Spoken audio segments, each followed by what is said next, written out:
welcome back to Over the Edge podcast, where we are already having a blast.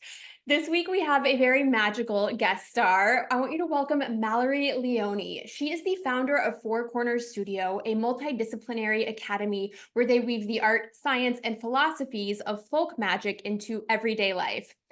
They're dedicated to empowering transformation through prose, poetry, hypnotic visualization, subconscious reprogramming, and the arts. Give a very magical welcome to Mallory. Welcome to Over the Edge. I just got so excited with you reading my bio. It's a good bio. It is killer.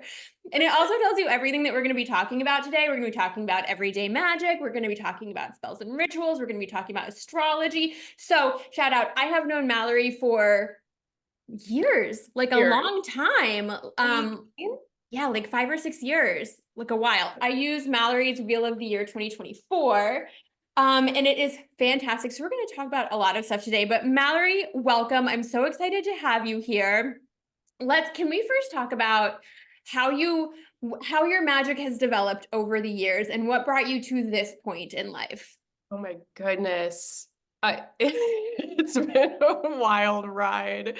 So I practiced witchcraft as a child. So, I mean, 90s kids, we had the craft, we had Sabrina the Teenage Witch, and I grew up in a small town. We had a library, we had parks. That was it. There wasn't a lot to do. We didn't have the internet. We didn't have, we barely had video games. We had Saturday morning cartoons, pretty much. That was it. So me and my friend, I had a best friend growing up, and I don't know what it was, if it was a movie, if it was that we grew up, watching Jim Henson and Labyrinth and, The Dark Crystal, or what it was, or maybe who knows, but we started checking out books on witchcraft from the library. And we started doing little spells. We didn't know what we were doing. I remember it was a lot of love spells because we were really boy crazy, even at a very early age. And then I remember we did a spell to save the bees because the bees were threatened even back in like 92. I didn't know that. Oh my gosh. Fun fact, I just saw a headline the other day that bees are no longer as endangered. Okay, so it worked is what you're saying. Just took 30 years. Fine. So I was really into witchcraft. I felt like it was, in retrospect, of course, I felt like it was a way to empower myself. When little kids, but especially little girls, are going through that transition from childhood into young adulthood, there's a lot we don't feel in control of. There's a lot of disempowerment. I really hope and I think that children have a little bit of a better chance with the way that our generation is raising them now. But back then it was very much, it was old school still. It was old school. It was like you only cared about what if boys liked you, or if you were skinny and you were still under your parents' power and how they wanted to dress you and how you needed to act as a little girl. And so dipping into the magic and doing the spells, we would sneak out at night and we would go to this church of all places, and we would do our spells at the church. I don't know what we were doing. I'm obsessed with that. That's amazing. We'd walk around the church with a candle in our hand. It was so intense. It was so dramatic. I love it. And of course, I lost the magic for many years. And then during my Saturn return, which was now many years ago, I started to get this itch. And I was like, wait, there's something else going on here. There is something else that I need. Coincidentally, it was also when I was getting married and subsequently divorced that I found the marriage didn't last very long. Guys, don't get married during your Saturn return. What do you think? Oh my God, I did the same thing. I was 29 when I got married. It was a great idea when we got engaged. And by the time we were getting married, I was like, oh no. Oh dear, I've made a decision. I have made a decision. So I actually started going to churches. Again, with the churches, I was like, is it religion? What am I missing here? And then I picked up the spell books again and I was like, oh, holy shit. This is it. And started that journey again. I think that touches on something for me, what witchcraft really does and energetic healing and everything like that is it lets me put myself first again.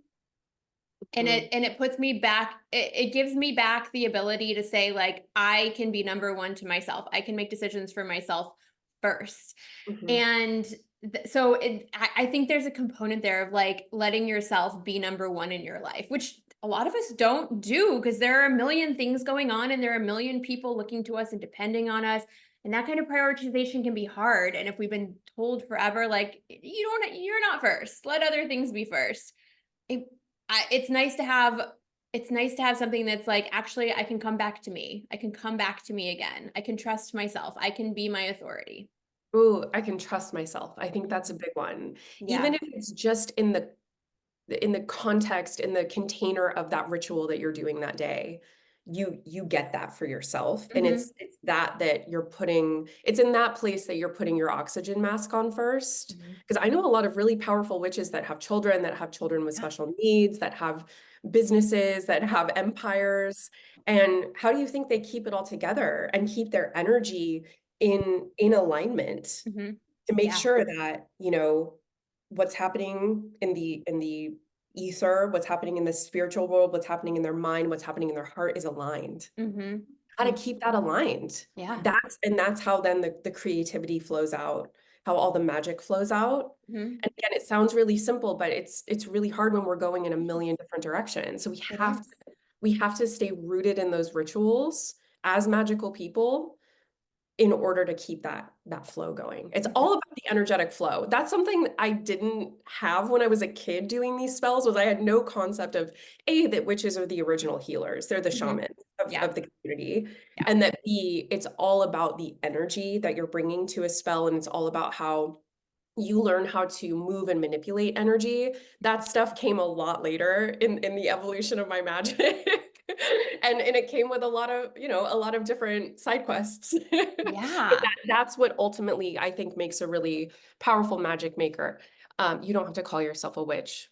Witch has a branding issue, but we're trying to help. It's We're true. bringing it back. I can we talk a little bit about spells and rituals and the movement of energy and like bringing back your energy to yourself? Because I do this all the time. I call my energy back to me because I have a habit of giving away my energy and therefore giving away my power. And so Mm. calling it back, I find to be really powerful. But can we talk a little bit about simple rituals, simple spells that you can start to incorporate, like as a creative or just as a human? Because being human is inherently creative, and so is magic, so is energy, so is spell work. So can we talk about that for a little bit? Oh my goodness. Okay, where to start? So I think that practice alone is so powerful, and something that everyone should be doing every day is just that simple intention of calling your energy back. I'm a pretty powerful visualizer. I know some people don't think that they're as good at visualizing. Some people say that they can't visualize at all. I would argue that instead of saying you can't visualize, I would argue you just do it in a different way, or Mhm. you have a different experience of that than other people do. And so finding your groove with that is really important. But I literally picture all of my energy in the form of thoughts, in the form of textures, in the form of colors, all coming back to me.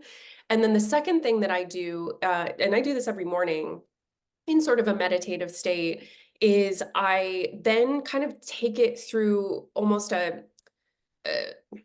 like a cleansing process to make sure that everything coming back to me is actually mine. Mhm. And so I kind of picture a light coming in and everything that's not mine getting pushed out again after I call it all back. And then I have Ooh. a couple of other things I do depending on the day, depending on what's going on. Another really beautiful practice that I try to incorporate every morning is Qigong. Now, I know that's not witchcraft, but it is an energy healing practice. With Qigong, you are actually moving the qi. You're Mhm. actually moving energy and learning how to move it through your body and make sure that it's balanced, that it's all not just stuck in one place. So I found that much more effective than even yoga for me. I love it. It really, really helps to like lube up the joints and really kind of get the energy flowing first thing.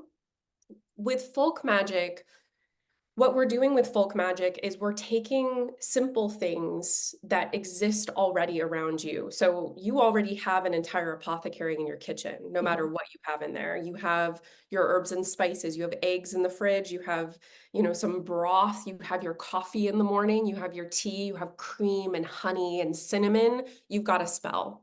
And so, what we're doing with folk magic and incorporating those types of practices in is every single thing that we touch, every single thing we work with has an energy and a correspondence. Mhm.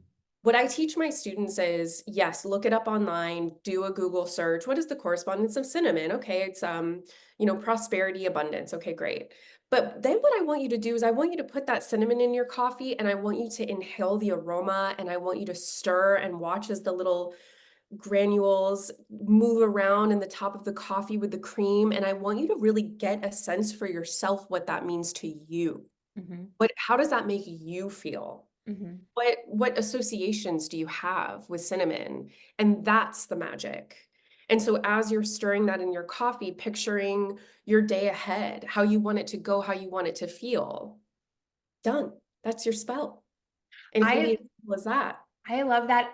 So when we think about visualizing, I always think about the apple test. You know how like there's like everybody visualizes like you're saying in a different way, but some people can see a full 3D in their mind's eye, a full 3D complete detailed apple. And then there are different levels from there to like some people just think about the outline of an apple and it's a black and white outline. And like everybody has a different kind of mind's eye about things. Mm. And so I think about the apple gradient, I guess is a better way to put it. It's not really a test, but like but you can you can look it up online, but it'll kind of tell you where you're at in terms of like how much detail can you visualize.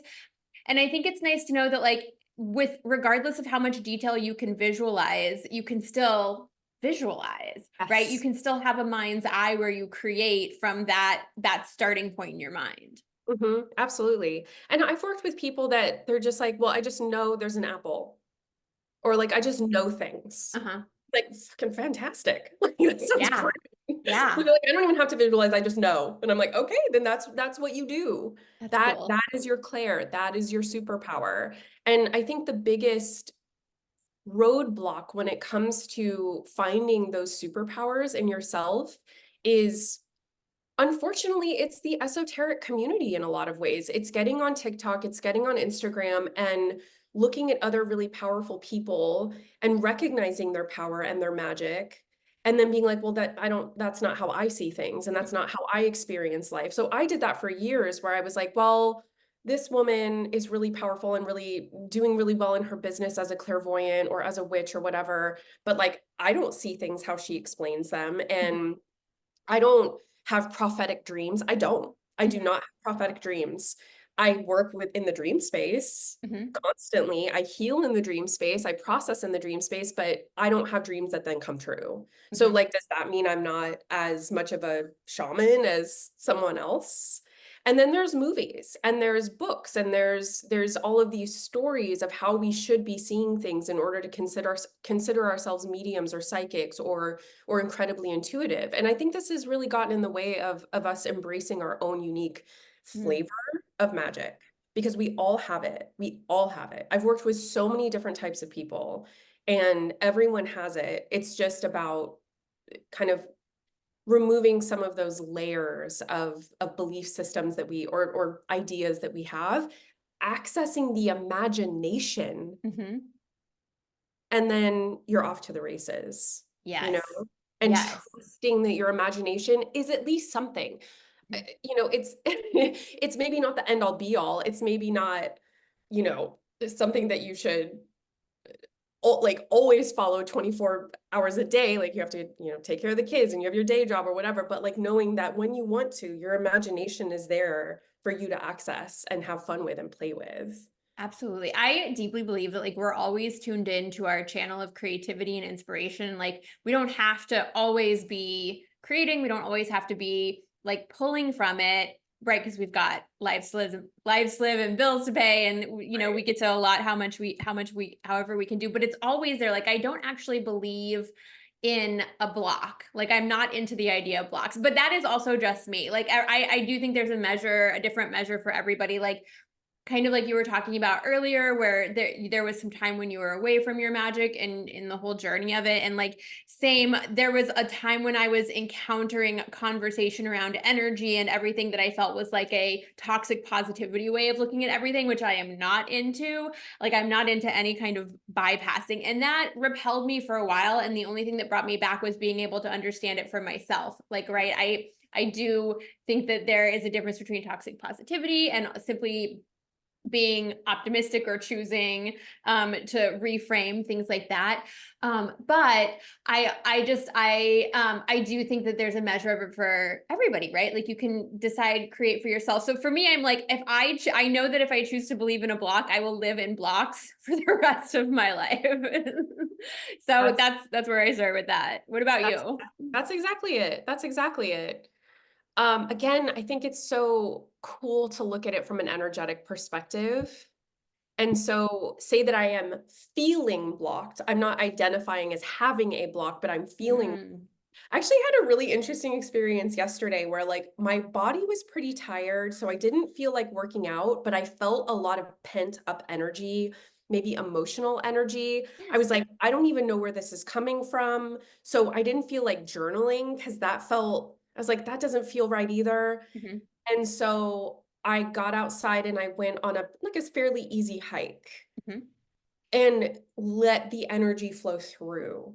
Nice. And so, like, finding ways to either move your body or express it through maybe some breathing or whatever, experiment a little bit to get the energy moving. Mhm, And that you can do within a 30-minute period. It mhm. doesn't have to turn into this, again, like you said, identifying as having blocks, I think can be extremely dangerous. I've also seen a lot of people that get into spirituality, whether you want to call it new age or like a neo spiritualism or sort of like witchy adjacent, Yes. and they start to get really, really, I won't even say stuck. It feels almost like, to me, it feels like a trapped energy Mhm. in, oh, I'm having ascension Yeah. symptoms. So exactly this, because it's something that like I see people get so into their spiritual journey that they can't be human anymore. It has to be some level of perfection. And I see that happen a lot with conversation around like people who say ascension symptoms and people who talk about like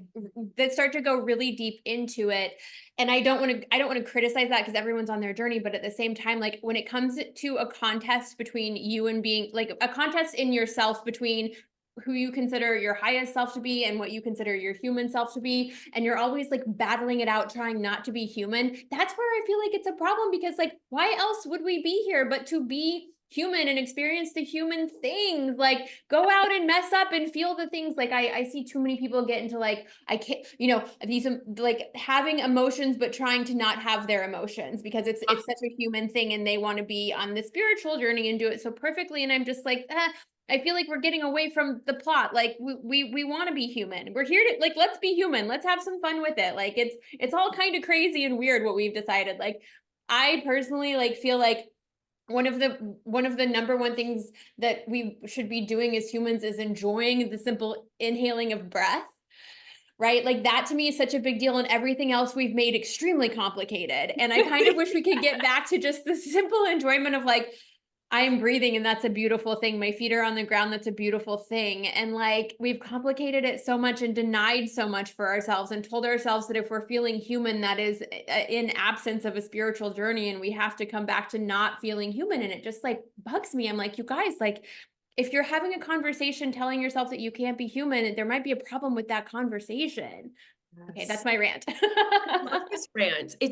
As you're talking, I'm thinking, I wonder if like uh the armchair Mm, psychiatry always being healthy. So yeah. like, we got obsessed with trauma because no one ever talked about it before. And we were like, holy shit, we all have trauma. Mhm. And then and I'm not again, this is not anything I'm knocking, okay? Yeah, yeah. If you listen to my old podcast episodes, if you know anything about my journey, you know that I've experienced some gnarly shit.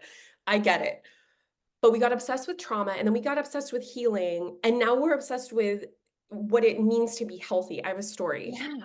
When my ex was breaking up with me 3 years ago, he got really stuck on this idea of us being healthy through the breakup. Mhm. Mhm. Okay, so like we can't like talk too much and we can't like see each other because he wanted to make sure everything was healthy. Mhm.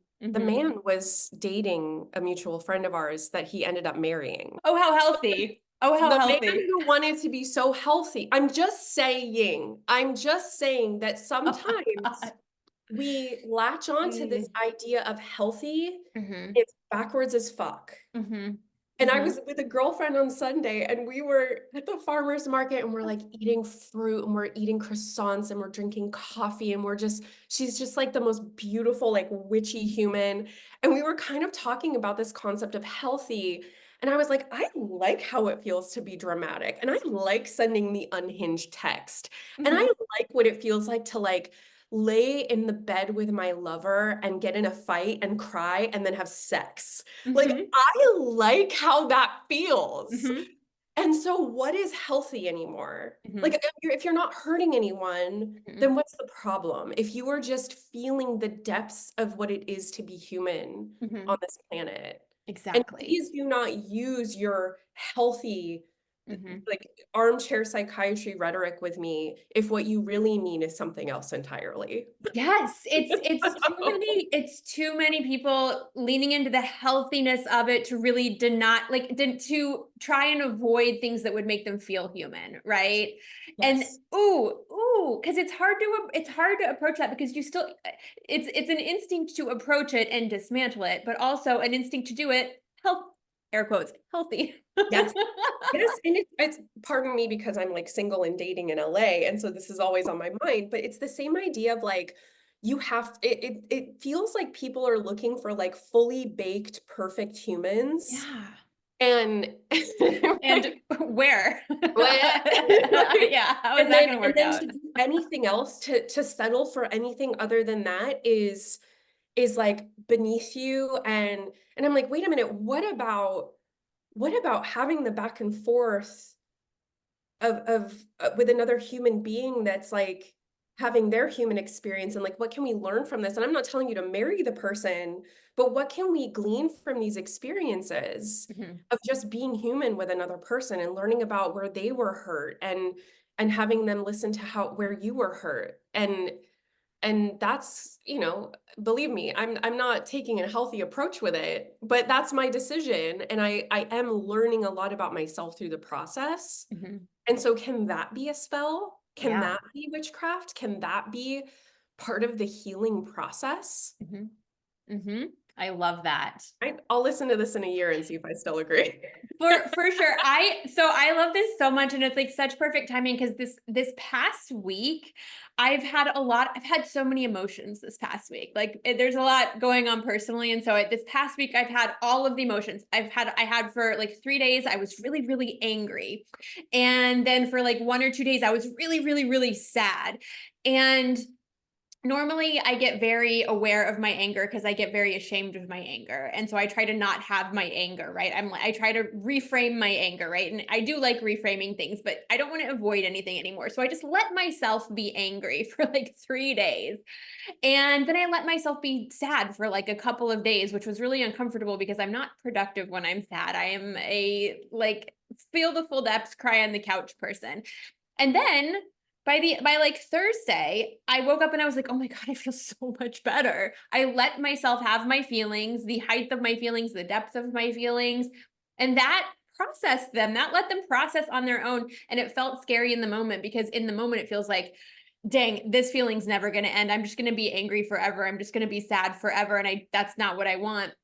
But for a few days I just let it be, Mm. and that was enough on its own, and it felt magical to let that be enough, and then suddenly it was because I'd never really approached it like that before. It was interesting. It's been an I interesting week of experiments emotionally. I love that, and it's so weird because I kind of tried to do the same thing Oh my for the gosh. like I'm okay with but I'm incredibly impatient. I Mhm, think mhm. that's the thing is like I think women like you and I too we're very I mean, listen, we're business owners. We've Mhm. got things to do. There's Yeah. not a lot of room for patience to Yeah, stop. Like if we feel exactly. like if we're stopping, we're dying. That's probably like a weird No, trauma it's true. response. Agreed. fully agree. I feel like if I'm stopping, I'm fading off from the face of the earth, never to Yes. come back. Yes, it is. It's like this weird death Mhm. where, yeah, it's almost like scarier than dying, to be Yeah. honest. Because Yeah. we know at some level we have to come back Mhm. and and deal with life again. Oh, And totally. I what'll feel like happen. it, yeah, like I feel like at least in death, there's relevance, and this otherwise makes me feel irrelevant. And that's scary. That's what's scary to Oh my me. God, irrelevance is scarier than The death. that's some entrepreneurship right there. Right? Right? Oh, I should probably examine that. I should probably Yeah, do we some. should probably go deeper into but see, if you hadn't Mhm. done that, like Mhm. feeling your emotions and letting that process, we Mhm. never would have got to this point. Yeah, I would have. You're Yeah. so right. I actually was thinking about that in terms of people that have day jobs, where they should get time off just to Mhm. process emotion. Oh, totally. Oh, totally. Imagine. I fully think that like I think we should get time off every month for our cycle. I think we should get time off for bad like because like I don't know anybody who doesn't get their job done.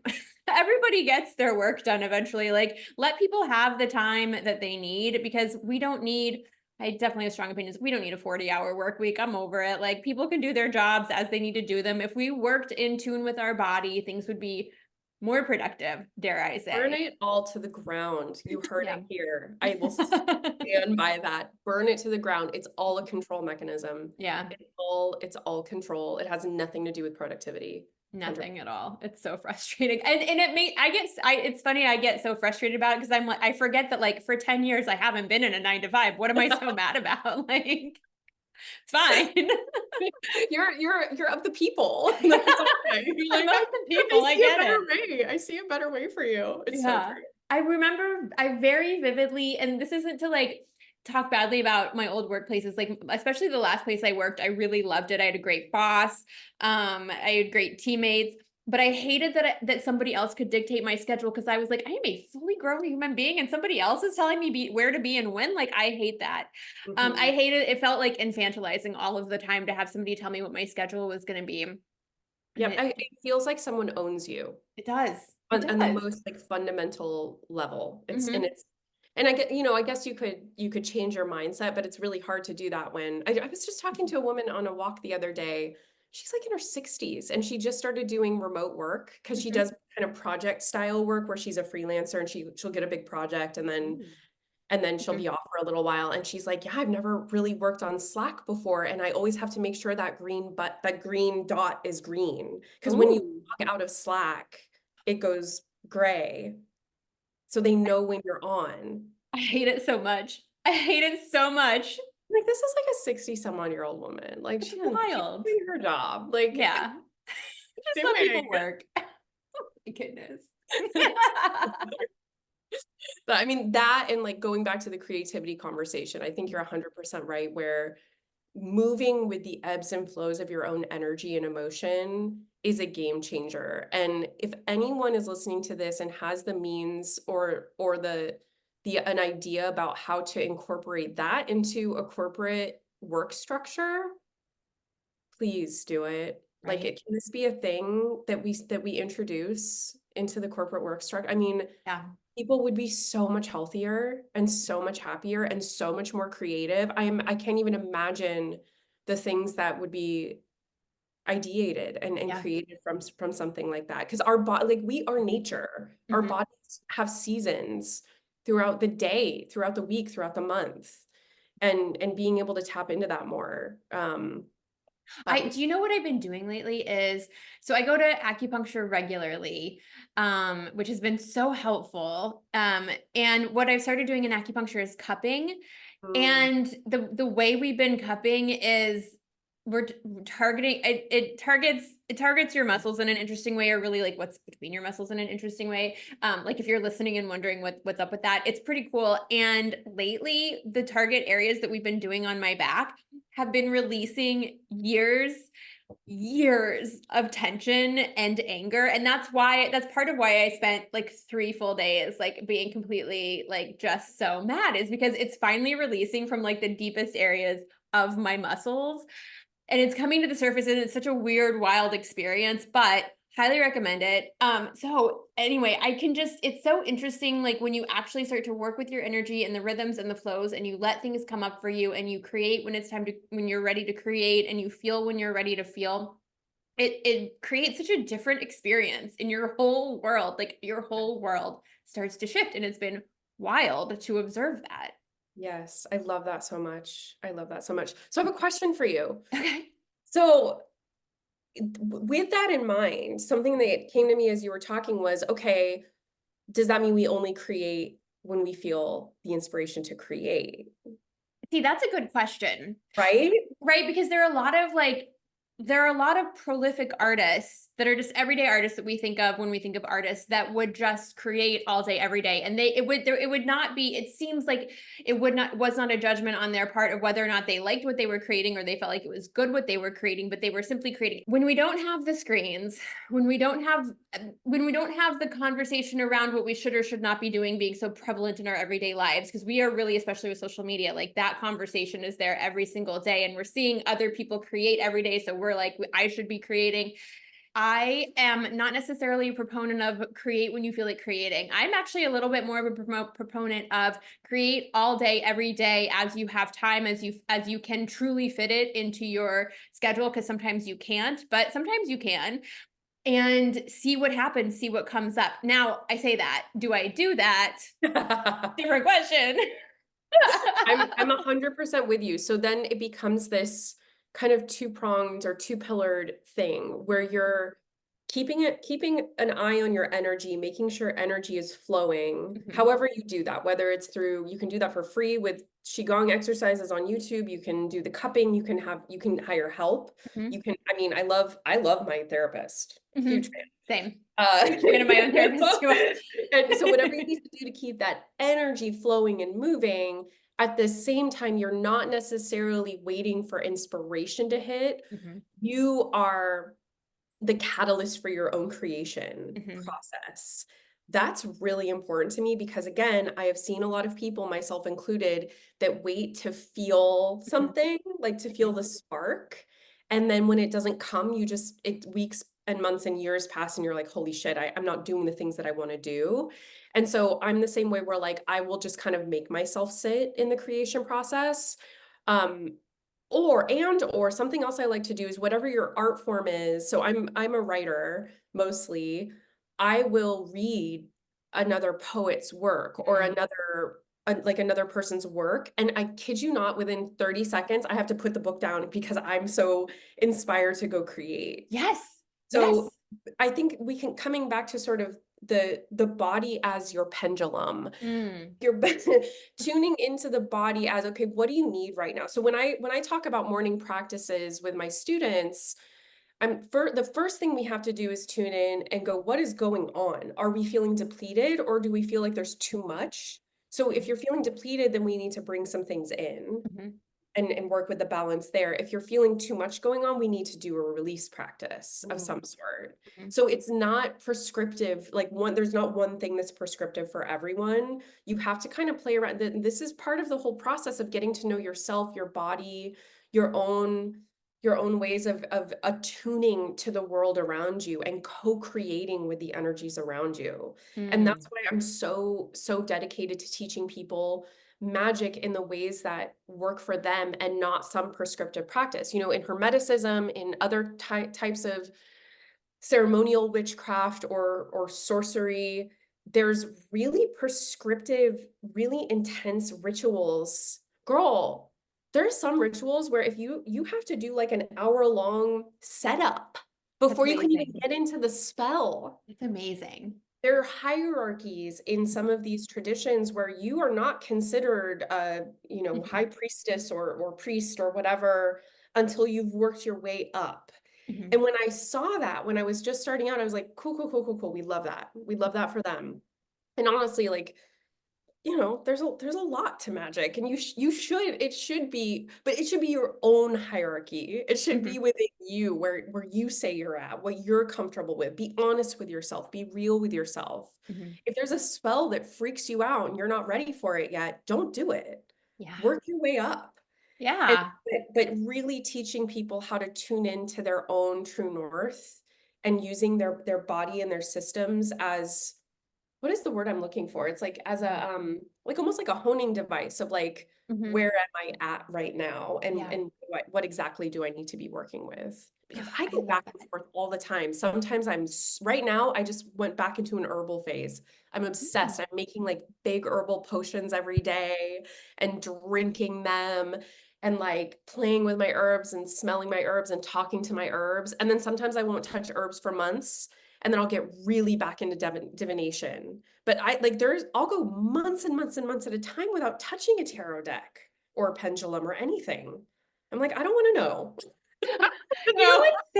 Same. Like it's not, it's sometimes it's that you're in and out of it, but sometimes it's also you're moving around whatever your form of magic is. Sometimes it's oracle cards, sometimes it's herbs, sometimes it's something else. And I Yeah. love that like there are rituals that like take an hour to get into. And so this makes me think about time in such a way because okay, sorry. I'm like in my head, I'm like going through all of these like something I love to read is books by artists in the like 70s and 80s, whatever coast you want to be on, right? So Patti Smith, Just Kids is a great 70s, 80s reads about New York. If you want to read about the 60s, 70s, and 80s in Los Angeles, there's a book by, not by Dennis Hopper, but it's a book about Dennis Hopper and his wife's life. Uh, and it's wild to read because they're prolific art collectors. I think Dennis Hopper passed away a few years ago, but they were prolific art collectors at the time. And it's wild to read about that and how they like lived in art, right? There wasn't like anything outside of living in art. Like they found a way to live in art with their children and their families and it's just such an interesting and different time that like that's wild. And the same with like Marina Abramovic's book. Like she lived in her art all of the time. And of course, there are like there are different levels of everything that's even possible. But I'm just thinking about like, what if it felt easy to dedicate an hour just to set up your ritual? What if that felt like the way of it? I, Ah. what if we And had, what if living we in had living in it? What if we lived in our art, lived in our creativity, lived in our magic? What does that look like? I know that's Mhm. not like necessarily realistic in a lot of ways because same, we got bills to pay, got a job to go to, right? Yeah. Families to take care of, but what can that look like if there were dedicated time for it, if we could squeeze that out somehow? How would we live in our art, or dedicate ourselves just a little bit more? What would that look like? Right. I mean, I think living in your art is beautiful. Mhm. I think living in a magical practice, Mm. this isn't, I haven't, I mean, I've thought about it, but I haven't really said it out loud. I think could potentially be a little overwhelming Mhm. because it kind of comes back to that idea of like we need to find the space to be human again. And Mhm. to me, art is human. Mhm. Magic, yes, we can find meaning in all the things and the correspondences, and we can think of everything as energy and reading energy and working with it. What I would what can overwhelm me at least is, maybe it's because I do this for a living, but like I don't want to feel like I'm at work all the Mhm. time. Like there's sometimes when I just want to relax and like and literally just be like a human body and not think of everything as magical. But I do think that art is this like visceral, whether it's like music or paintings or photography or like plants, like those visceral kind of Mhm. things all around you at all time, like that feels really beautiful to me. Whereas magic, in the way that I work with it, is like the container of the spell is really important, because I mean, think about it, you're creating a circle. The circle is a container where magic and energy is like supercharged. And so what you're doing in that container is you're building more and more power and energy to then send to the goal. Mhm. Once the energy is sent to the goal, you're done. And you don't have to think about it anymore. That's why I like it. It's this somatic practice of doing the thing, doing the spell, and then being like, okay, well, I I set the intention, it's on its way. There's Mhm. really nothing else I can do. Yeah. Well, So and maybe and it the comes back planning to and the magic trust. Mhm. is the knowing that it's being Yeah. done. So that's the magic. Yeah, and you can like if you can find a way to let your nervous system rest around that. Yes, yes. Yeah. One of my favorite practices of all time is just being like, hey, universe, I don't got this. Like you do it. You do it. Because I can't. Yeah. And it's like I remember a student a long time ago. I taught on love magic. I did a little group container. And I was talking about surrender. And she, this woman was like in her 50s at the time. And she's like, yeah, but how? Like you say surrender, but I don't understand Mhm. how surrender. Mhm. And it's literally just a practice of being like, actually, nope, you do this. Yeah. I I've done enough. Mhm. Universe Exactly. is on you now, and trusting and being like, yeah, with the idea, with the concept of I am the ultimate creator of my own reality. And so if I ask God to take care of something, God will take care of it because Yeah. I need to rest. Oh, totally. Every once in a while, I'm like, you know what? I give it back. Yes. I give it back. Yes. I'm tired. I'm give it back. Please take this. Please do something. But you take care. I'm gonna go lay down. Like surrender is such an interesting thing because you can know so deeply that it's time that you need to let it go and you need to, hand it off. But the action of it feels so far away, even when the need for it feels so close. Okay. Okay, that's a question I want to ask you, and I also want to ask you my sliding doors question, my favorite question. But before we do that, tell us a little bit about what you've got going on, what's going on. I feel like you just launched the academy. Tell us about that, and Wheel of the Year for 2025. Tell us what's going on with you. Okay, so Wheel of the Year is my planner and spell book, and it launched last year. It literally was one of those projects that I was like, I'm doing this, and I made it, and I put it out on the internet. Yay! We love it. Oh, so fun to see people with it. So this year it is even more magical. There's going to be tarot spreads for every month. There's going to be even more spells and little mini practices that you can do daily. It's hardcover this year, which is going to be really exciting because it's Oh just a my little bit gosh. more durable. I noticed that as I was working with it through the year that the soft cover was a little bit of an issue. So very, very excited for that. That's going to be launching around October 15th. Ooh. We're excited for that. Oh my God. Right around the time this podcast is coming out. So yay. Oh Oh, God. perfect timing. That is on Amazon, and so you can just order it. And I think it ships most places in the world. And then in June of this year, I did launch Four Corners Academy. So my company is called Four Corners Studio, and Four Corners Academy is literally it's the repository for everything that I have created and will ever create that is on demand. So, outside of the group containers and the one-on-one stuff. So this is where you can learn everything spellcasting. I have courses called Magic Lab where you learn literally everything A to Z about spellcasting and casting powerful spells that work.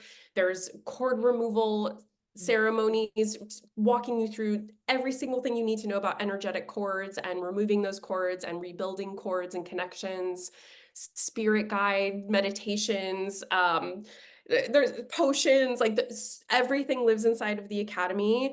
I also have something really exciting coming soon that I don't know if I should even, maybe I shouldn't even say anything.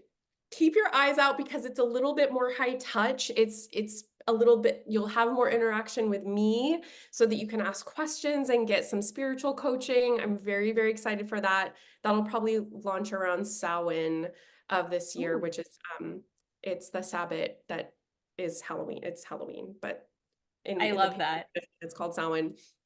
And yeah, so that's what I'm doing. I'm kind of taking a little bit of a step back from one-on-one work right now. I used to do energy healing and spiritual counseling and readings and all of those things, but I am stepping back from that a little bit to focus on the academy and making sure that my students are doing all of the things in there. So yeah, that's what we're up to. It's very exciting. I love that. Especially this is like, for me at least, this is like the most magical, potent time of the year. And I am so Truly, it's excited. not just you. You're tapping in. It is truly the most magical time. And so we just had the autumn equinox, I've always felt, and I'm not the only one to say this, but the portal between the equinox and Samhain on October 31st, it's that whole time. It is really not just Samhain where the veils between worlds are lifting. It's really this whole time between the equinox and Samhain.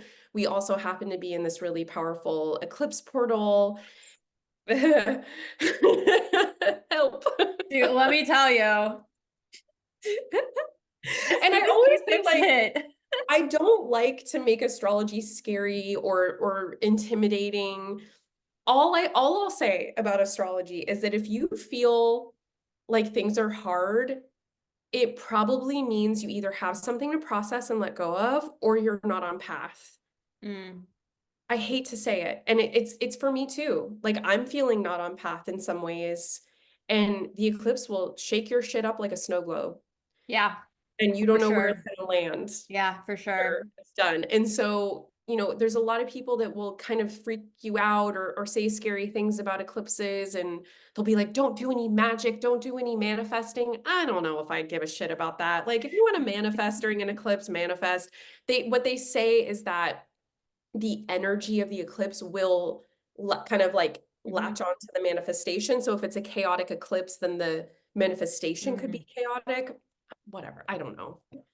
Like, I'm in the middle of a I mean, it all feels like chaos right now. I'm in the middle of a rebrand right now, which I like is so beautiful and I love. I'm like, I don't know. I guess if that's gonna feel chaotic, then it doesn't. I don't know. I don't know that I Yeah.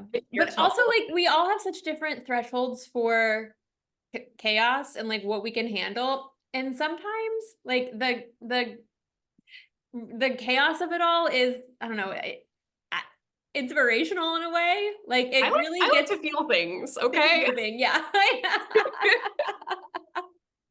Yes, I I love wanna that. feel something. I love that. Okay, so coming back to the idea of surrender that I wanted to hit on one more time is okay, so when you're close to like when you're like, I know I need to let go, I know I need to surrender, but it doesn't feel like a palpable, like a tangible action that you can take. How do you walk people through that? Like, what do you recommend that people do in a moment like that?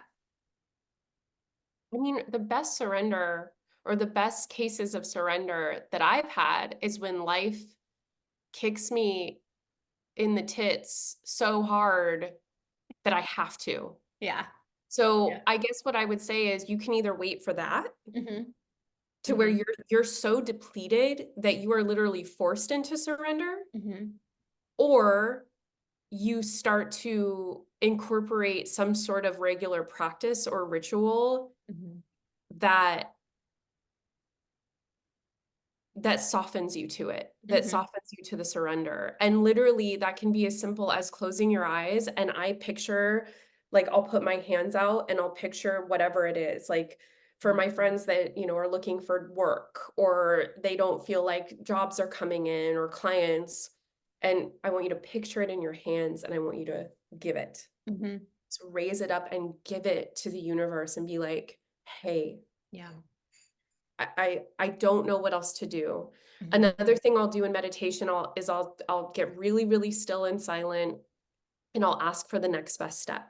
Mm. Sometimes I'll hear drink more water. And I'm like, well, what does that have to do with anything?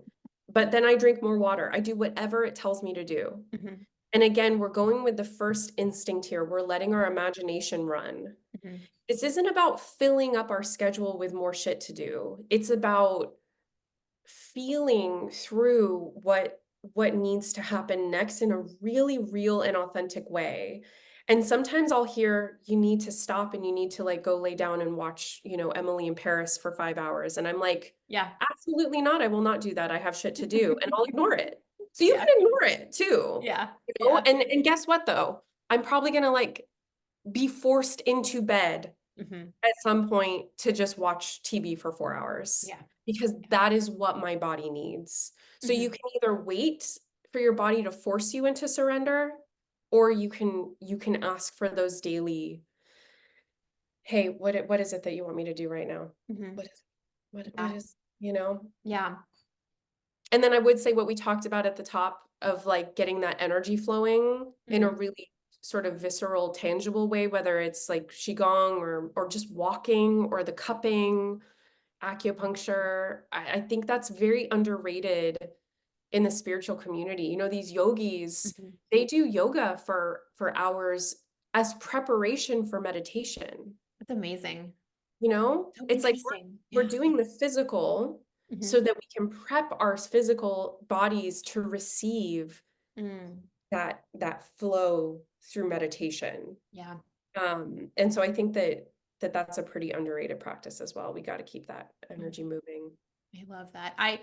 For me, I'm always trying to like, often when I'm refusing to let go or I'm refusing to surrender something, it's because I want the thing. So and I'm like, no, I can't. I gotta hold on to it until I get the thing, until this thing happens. And then I just have to sit down and go like, this thing might not happen.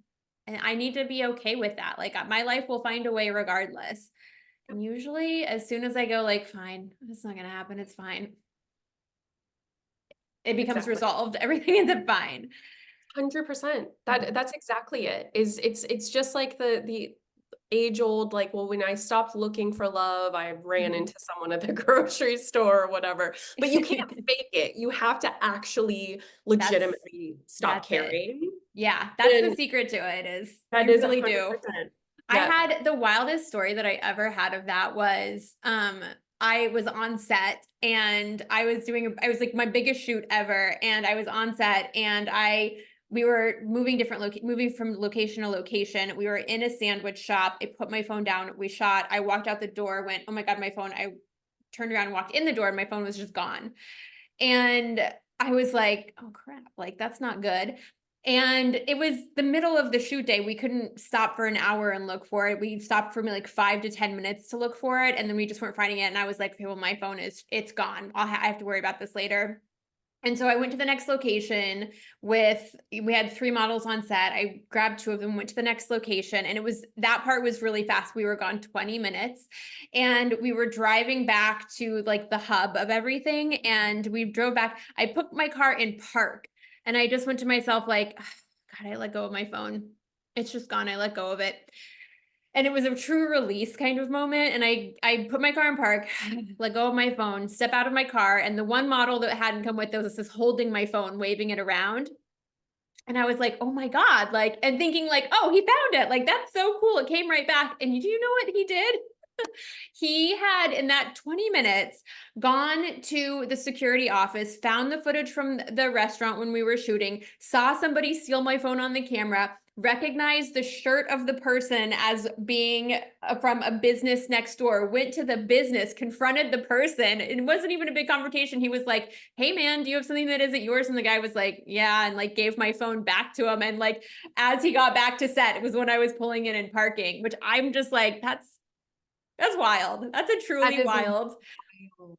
Yeah. And so as soon as I let go though, like a boomerang, it came right on back. It was wild. Every time. Every time. Yep. And so and as you're talking, I'm thinking also like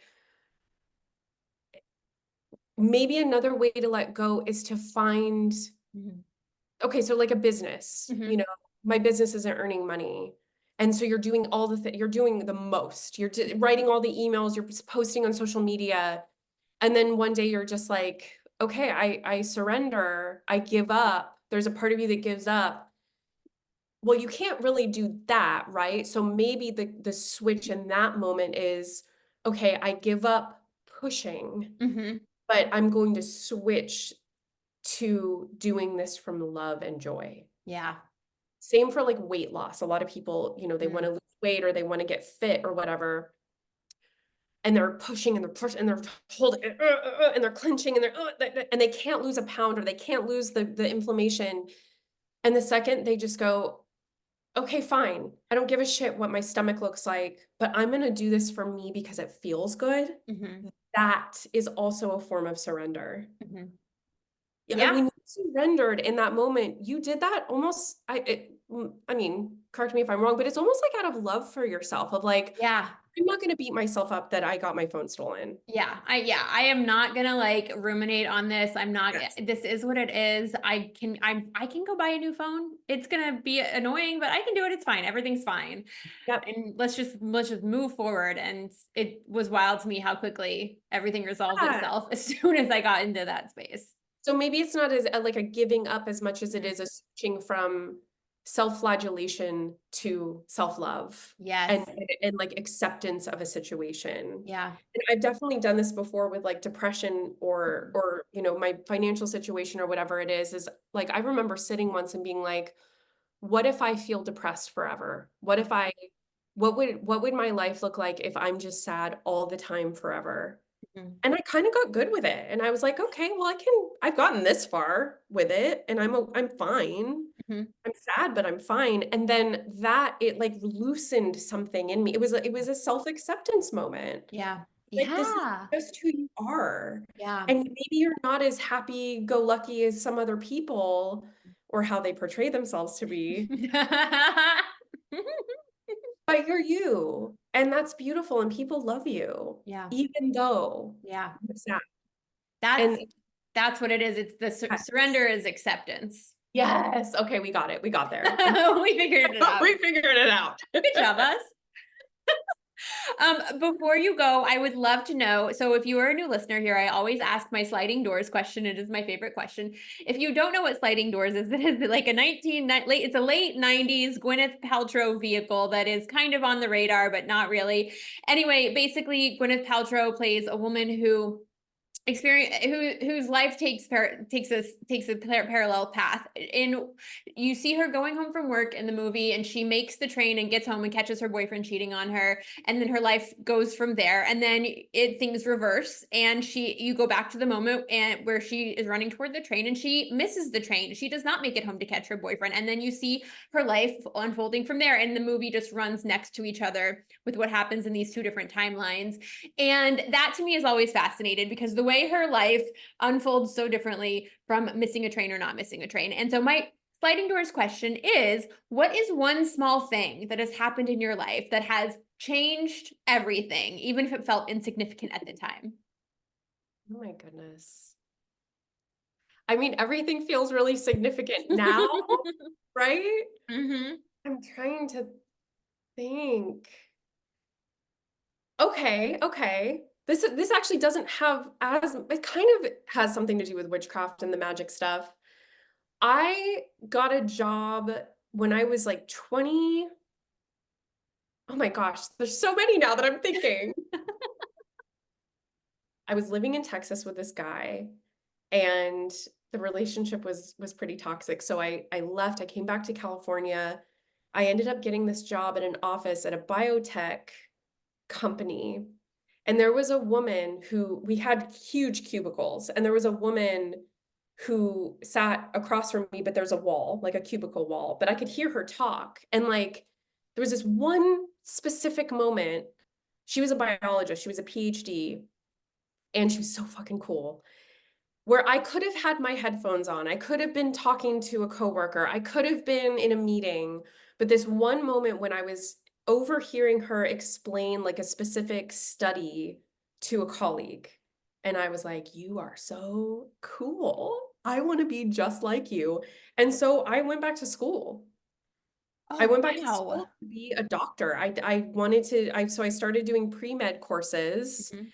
And I obviously didn't end up being a doctor, but this kind of led one thing to another to where I was like, okay, what, like something in the healing arts. Mm. Thought I wanted to be a doctor, went back to school, decided to just go to nutrition school. That led to being a nutritionist in a doctor's office, where I then started talking to women and realizing like, it's not the fucking food.